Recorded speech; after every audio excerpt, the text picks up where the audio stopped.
નાનો પ્રશ્ન પણ બહુ મોટી તકલીફ આપે એવો. ઘણી વખત એવું થતું હોય છે, સંયુક્ત માલિકીની જમીન હોય, જમીનમાં ઘણા બધા વ્યક્તિના સાતબારમાં નામ બોલતા હોય, પરંતુ તેમાંથી કોઈ એક વ્યક્તિ મંડળીમાંથી લોન લે અને જમીન ઉપર બોજો પડાવે. મોટાભાગે આ શક્ય નથી હોતું. જ્યારે પણ તમે જમીનમાંથી લોન લો કે એમાં કોઈ બેંકમાંથી યા મંડળીમાંથી, ત્યારે જેટલા ખાતેદાર હોય બધાની સહીની જરૂર પડતી હોય છે. પણ ઘણા સંજોગોમાં એવું થતું હોય છે કે મંડળીમાંથી જ્યારે લોન લે તો કોઈ એક વ્યક્તિના ખાતેદારના સહી ઉપર તમને લોનનું ધિરાણ કરી દે છે. તો આ સંજોગોમાં તેને અટકાવવા શું કરવું જોઈએ? તમે પહેલા પણ કીધેલું છે કે ભાઈ તમારે તમારી જમીન સાતબાર હોય રેગ્યુલર ચેક કરતું રહેવાનું, જેના કારણે તમને આવી કોઈ નોંધ પડે તો તમને એનો અંદાજો આવે. અને જો આવી કોઈ નોંધ પડે તો તમે એને તરત તકરારી કરી દો. તકરારી કરી અને પ્રાંત સાહેબ સમક્ષ પુરાવા રજૂ કરો. મંડળીમાંથી પુરાવા કઢાવો કે ભાઈ જો આ એકરારનામું મેં કોઈ જગ્યાએ સહી જ નથી કરી, તો બોજો શેનો?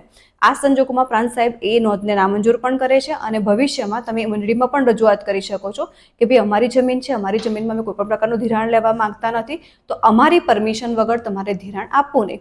આ સંજોગોમાં આવું કરશો તો એ અટકી પણ જશે. અને છતાં પણ જો કોઈ નોંધ પડી ગઈ હોય અને તમારી સંમતિ ના હોય તો પણ તમે અત્યારે પણ પ્રાંતમાં જઈને અરજી કરી શકો છો અને નોંધ નામંજૂર પણ કરાવી શકો છો. જમીન તથા મિલકતને લગતી આવી જ પ્રકારની જાણકારી તમને આગળ પણ મળતી રહેશે, તો જોડાઈને રહેજો. જય ભારત, જય જય ગરવી ગુજરાત.